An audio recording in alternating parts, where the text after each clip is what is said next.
Let's get started with Think Central tutorial for lesson 7.4. Enter two expressions for the next term. So when we talk about term, we're talking about each event. So that would be the first term, second term, third term, fourth term, fifth term. So we need the sixth term. So we need to figure out the pattern. So what is the pattern here? Well, we start with 3. The first term is 3. So we start with 3. And then we add 6 each time. So it's a plus 6 pattern. So what is 3 plus 6 plus 6 plus 6 plus 6 plus 6? And it would be 6 more than 27. So that'd be a plus 6 there. So 3 plus 23 plus, how many 6s you have? 1, 2, 3, 4, 5. 3 times 3 plus 5 times 6 would be 33. So the next term is going to be 33. Let's check out. And they're showing us here the numerical patterns of sequence. So they're showing us the sequence right there. So it's a 3 plus 6, etc. times 6 times 1, 6 times 2, 6 times 3, 6 times 4. The next one would be 6 times 5. So 3 plus 6 times 5, 33 is the answer. So enter the first 5 terms of this numerical pattern that begins with 1. So we start with 1.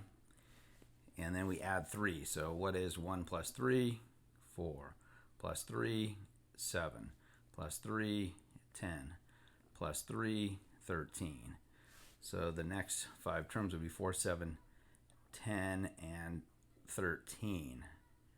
The first 5 terms. So we start with 1, and we add 3, 1, 2, 3, 4 times. So it would be D. Would be starting with 1 and adding 3, 4 times. So the sixth term would be another plus 3, and that would be 16. And looking at Think Central's explanation, they did the exact same thing we did here. Pause the video if you need help. And looking at it, but it's a plus 3 pattern. 3 times 1 times 2 times 3 times 4 times 5. And the sixth term would be 16. Enter the first 5 terms of the pattern that begins with 8. So the first term would be 8 and then adds 8. So it's a plus 8 pattern here. 16, 24, 32, 40. Basically, it's a whatever the term is times 8. Enter the first 5 terms of a pattern that begins with 2 and then adds 2. So 2, 4, 6, 8, 10, 6, 8, and 10 like that. Now we're going to compare the top and the bottom. We're going to compare the terms up and down here. So you can say that the first term, the top term, is to the bottom term. The top term is to the bottom term divided by 4 or times 4. How does the bottom term compare to the top term? Okay, so this is times 4. The top term is the bottom term times 4.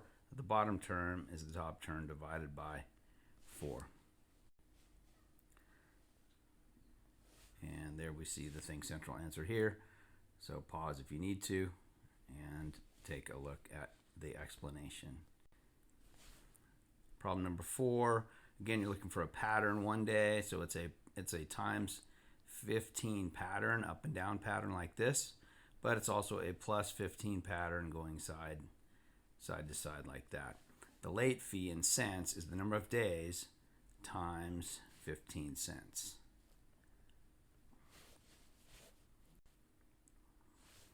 And so the terms would be 45, 60, 75. It's times 15 cents. Question number 5, they're asking us to pick all the 1-digit numbers that are prime. So remember, prime numbers only have 2 factors, themselves and 1. So if you can, for example, on A, if there's more than 2 ways, if there's more than one way to make the number besides itself times 1, you know it's not prime. It's called composite.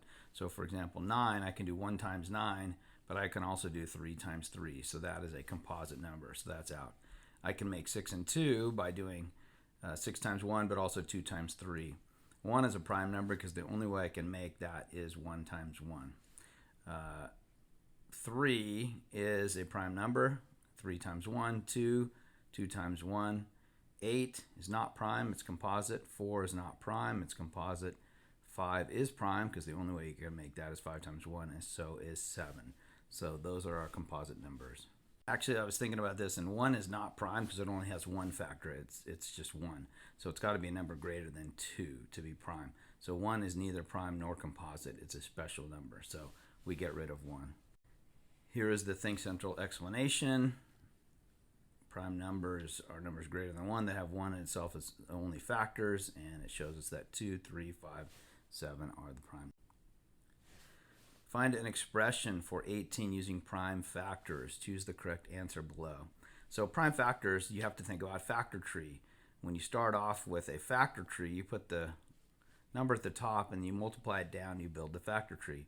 So what is a way to make 18? 18 is 2 times 9. You could also do 6 times 3. It doesn't matter. Any way you do this, you'll still get that. Now, if the number is prime, for example, 2 is prime, you just circle that, and then you break down the other number here into 3 times 3.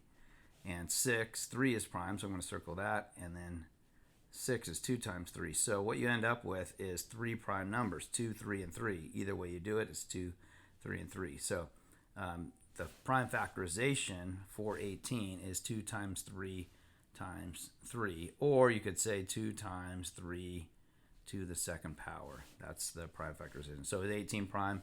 No, it's not prime because it has more than 2 factors. And here's the explanation on Think Central. They're showing us to break it down. They did 2 times 9. You could have also done 3 times 6. And you end up with the prime factorization of 18 times 3 times 3.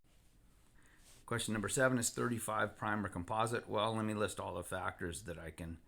1 times 35 is 35, and 5 times 7 is 35. So it has more than 2 factors, so it has to be a composite number.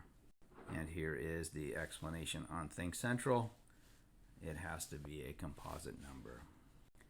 Last question on the homework, is 59 prime or composite?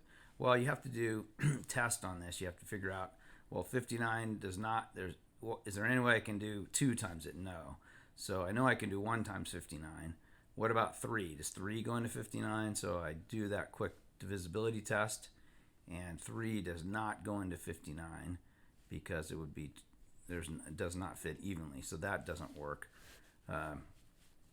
So 1, 2 doesn't work, 3 doesn't work, 4 doesn't work, 5, 6, 7, 8, 9. So the only 2 factors of 59 are 1 and 59. So yes, 59 would be a prime number. The one to worry about is 51. A lot of people think when they see that that's going to be prime, but it's not, because remember, 3 times 17 is 51. So this is a watch out number here when you're asked if it's prime or composite.